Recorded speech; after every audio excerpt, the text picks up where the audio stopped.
All right, let's dive right into this explainer. Today, we're unpacking some absolutely fascinating analysis from pollster Nick Weinstein. We're looking closely at the shifting dynamics between establishment politicians and populist challengers. We are seeing this massive wave of anti-establishment sentiment right now, and tracing its path from local city elections all the way up to the national stage, well, it literally gives us a critical roadmap for the future of American politics. So let's get into it.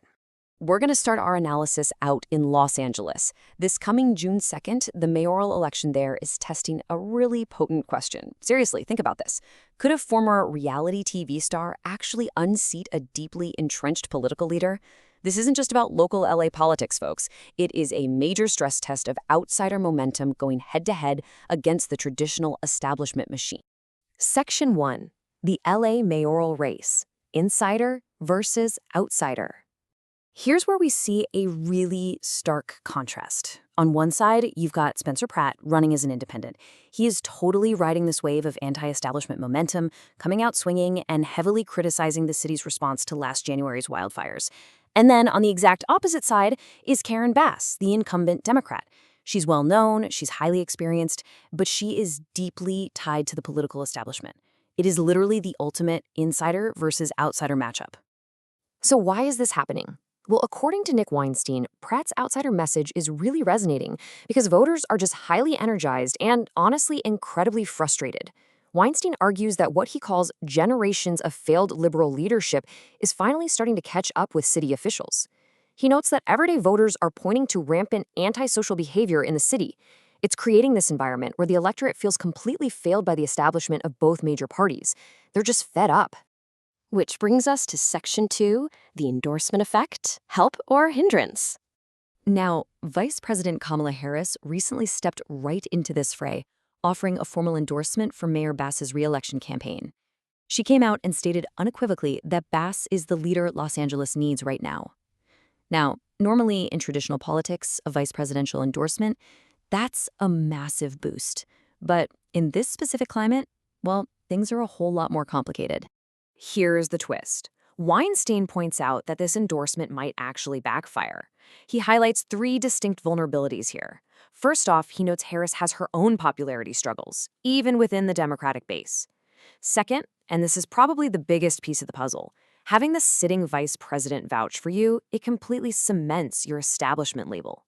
In a year where voters are practically begging for an outsider because they feel failed by the two-party system, a high-profile establishment stamp of approval might actually act like an anchor rather than a life raft. Let's move on to Section 3, campaign debt and history, and how this fits into the national narrative. To really understand the weight of Harris's endorsement, Weinstein argues we need to look at her own political track record.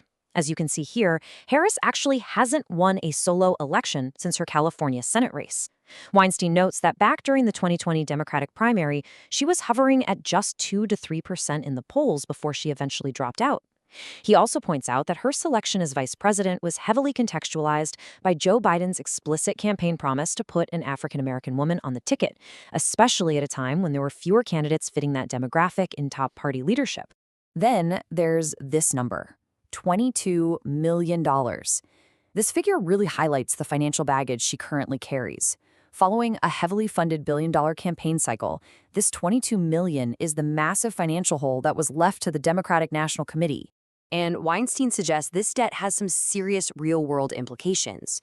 If the Democrats underperform in the upcoming November elections, donors are absolutely going to heavily scrutinize that $22 million shortfall. Think about it, especially when you compare it to the Republicans, who are currently sitting with a substantial cash-on-hand advantage. Donors are basically left questioning the return on their hefty investments. All of this financial and electoral history is definitely causing rumblings within the party itself. Matt Bennett, from the center-left group Third Way, noted to the New York Times that Harris has a lot of explaining to do. In fact, Weinstein points out that some critics within the party are even suggesting she picked the wrong race altogether. Given her past campaign stumbles, some argue she really should have pursued the highly winnable California governor race rather than setting herself up for the intense national scrutiny she is dealing with right now. Which perfectly sets up Section 4, looking ahead to 2028 and the 2028 frontrunners. So when we look at the early polling for the 2028 Democratic presidential race, 2 California politicians immediately pop up as the frontrunners. You've got Vice President Kamala Harris, who obviously possesses massive, widespread national name recognition. And then you have California Governor Gavin Newsom, who maintains a constant, aggressive presence in the national news cycle. Both of them start out with a really distinct advantage simply because voters already know who they are. But hold on, because Weinstein issues a very stark warning for 2028. He argues that both Harris and Newsom share a critical vulnerability. They are, in his exact words, out-of-touch California establishment politicians. Weinstein believes they represent a segment of the party that is deeply unpopular with the average American right now.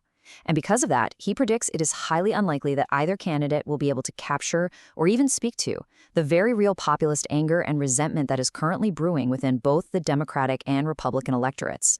And this brings us to the ultimate takeaway from today's explainer. From Spencer Pratt leveraging frustration out in Los Angeles to the financial and establishment baggage weighing down national leaders like Kamala Harris and Gavin Newsom, the thread here is clear. The electorate is incredibly frustrated. So we really have to ask, as this anti-establishment sentiment ripples outward, will populist anger completely rewrite the political playbook for both major parties in 2028? It is absolutely a question every single political strategist is going to have to answer. Thank you so much for joining me to unpack this. And as always, keep questioning the narrative.